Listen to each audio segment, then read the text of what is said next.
Welcome aboard, all you ground troops spinning around smartly on the planet we call home, Gaia, Terra. We're Terrans, living on Terra. Maybe we're Gaians. I don't know. This is Earth. Hey, this is Paranormal Research with Aquarian Radio and TJ Morris ET Radio, and we're syndicating. So glad to have you aboard. This is American Communications Online, and we just lost Jaimy, so I guess he'll be back here in a minute, but I bet I can find Janet Carol Lessin. Janet, can you hear me now? Yes or no? Let's see here. Okay. Why is this not working? Am I going to have to call back in myself? Probably so. Okay, so am I not being heard? Can you hear me? Can you hear me? Yay, there you are. Yes, I can hear you now. And Jaimy was here, but go ahead and introduce yourself. Maybe he'll come right back in a minute. Go ahead. Miss Janet, want to introduce yourself? Oh, can you hear me? Yes, now I can. Yeah. Jaimy is going to have to call back in, but can I hear you? Yes, I can hear you. Can you hear me? Miss Janet? There's Jaimy, so we'll get Janet back on here. Janet, you're coming in and out, sweetie, so we're going to, well, who's calling me? That must be Janet. Let's see. Okay. I'm here. Can you hear me? Uh-huh. I can hear you. Okay, so I'm here, Janet Carol Lessin from Maui, Hawaii, and we have a really good show with Jaimy, Mauricio. What is that? What's that phone call? What is that music? That was Jaimy that? Okay. calling in. Jaimy Mauricio. Really? I didn't know it made that Hello. noise. Okay. Hi, Jaimy. Let me introduce you. We're all chaotic today. It must be retrograde, whatever. Something's retrograde. Anyway. Yay! Good I'm point. retrograde. I don't know. So today we have Jaimy Mauricio and Valerie McLaughlin, and Jaimy is an author and researcher, and he wrote the book Beyond 2012, Watch Where You're Going. He felt a divine inspiration and a calling to write this book, and about 2 months prior, the entire story was somehow magically implanted in his mind, and he could not get it out of his head. Now I'm getting some feedback. Does somebody have a wind machine going? Not I. Not I. Okay. Anyway, I'll power through it. A lot of people get these downloads, musicians and artists and authors. There it goes. It wasn't until that day in August when he experienced a unique calling from someone he just couldn't say no to that he began writing. So Jaimy is originally from New Bedford, Massachusetts, and he holds a degree in chemical engineering and an MBA. And while working as an engineer and business professional, he researches and maintains an interest in metaphysics, consciousness, religion, history, and ufology. And Valerie's going to join us at the top of the next hour.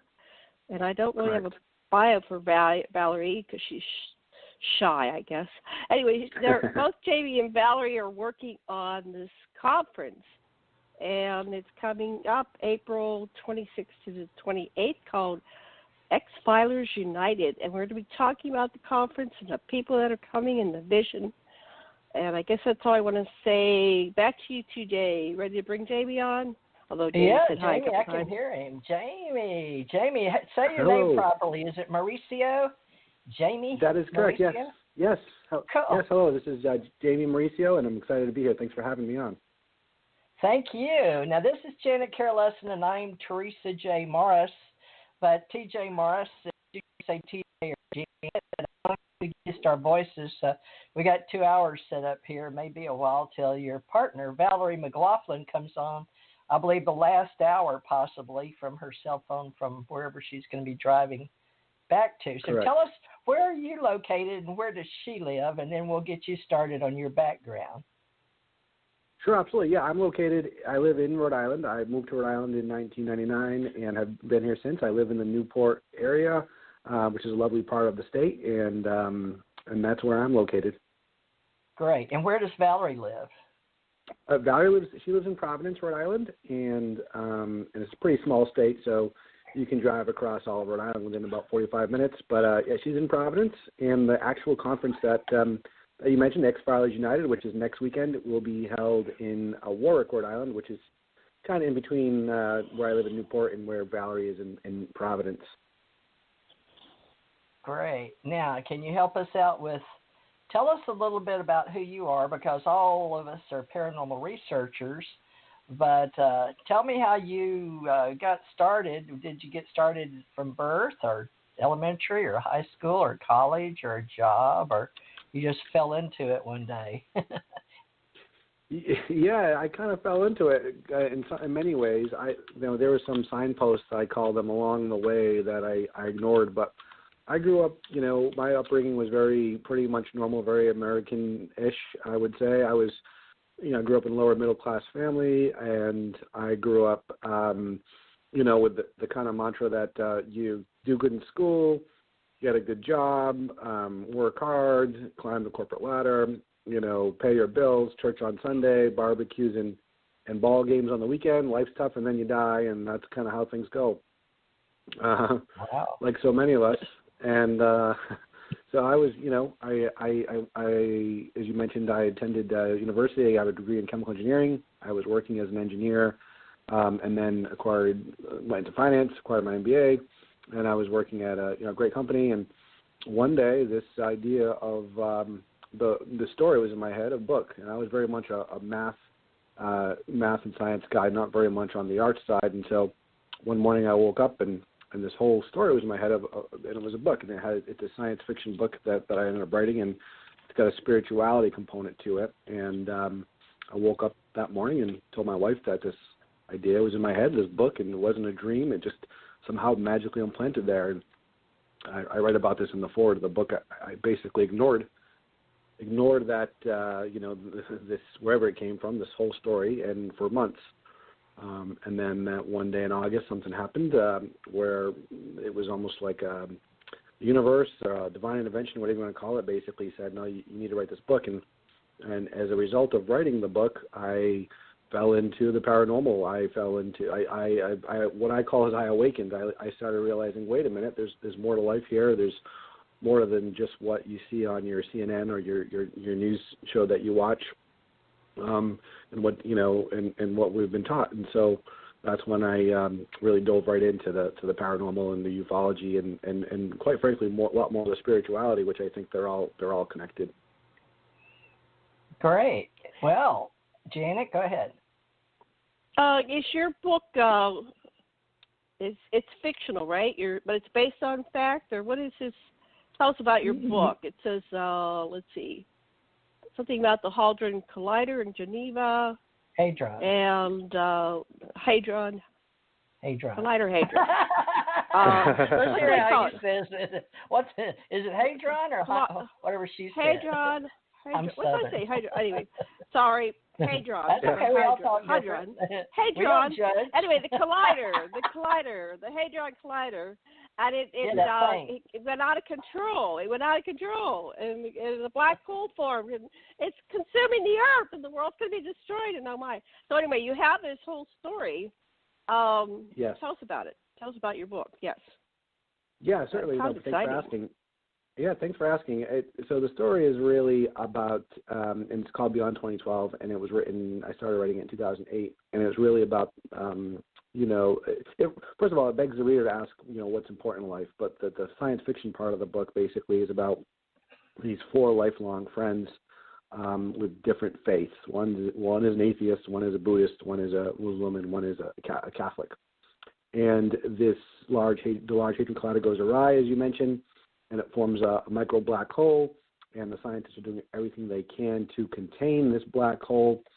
And for those who don't know, the Large Hadron Collider is basically a 17-mile circle under the ground in Switzerland that was built years back to basically find what's called the Higgs boson particle. And they're smashing atoms at high speed, almost at the speed of light, and they're looking at these small subatomic particles that are coming in and out of this dimension to also figure out, how things are traveling through the different dimensions. And discovering different subatomic particles, and basically the Higgs boson, which makes up matter in essence, or is the God particle, they call it. It's the particle that makes everything. So in the story, that it goes awry, they create a black hole, and they tell the people of the world that this is happening, and so there's massive panic. And these 4 lifelong friends of different faiths who are living throughout the U.S. Make it back to the hometown they grew up, which is near Boston, and they come together and they debate during the course of the book whose faith is right, what will happen. The atheist saying nothing will happen, or it's just blackness, and then the other saying no, there's more, and the Buddhists each one giving their perspective. And as you read the story, one of the main characters, he's crushed in one of the buildings that collapses, and you think maybe he's not with us any longer, but he wakes up and he's in this tunnel with all these people and all different parts of the world, and they see images on the wall of this tunnel. Everyone sees images from their own life, and the main character walks in this tunnel, and the very, very far end of the tunnel there's a light.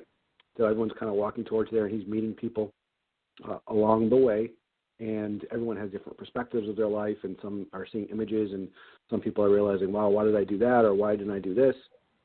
And then when the main character gets to the light, everyone's going into this light, he realizes that, becomes one with the universe. It's kind of this universal consciousness, this peace. And he feels connected with everyone and everything, and much more empathy and much more compassion, and just connected with this universal love and energy, and realizes that, God, or whatever the universal being, whatever you want to, name you want to give it, is all love and connectedness with everything. But he wakes up. He hasn't passed. And what you realize is that he had this unconscious dream while he was, being rescued, and essentially many people around the world have had this similar experiences where they feel connected, and basically humankind is going through this evolutionary process where they're becoming more connected, and these people that have had these experiences, like the main character in the book, basically become these messengers or these enablers for the world to transform with more love, compassion, and connectedness, and realizing, that there's more than just, what the mainstream has kind of been telling us for so long, and kind of the ego-driven society that we've created. All right. What'd you think of that, Janet? And that came all in a download, so it sounds... Yeah, that's what makes it unique. What so a really, download.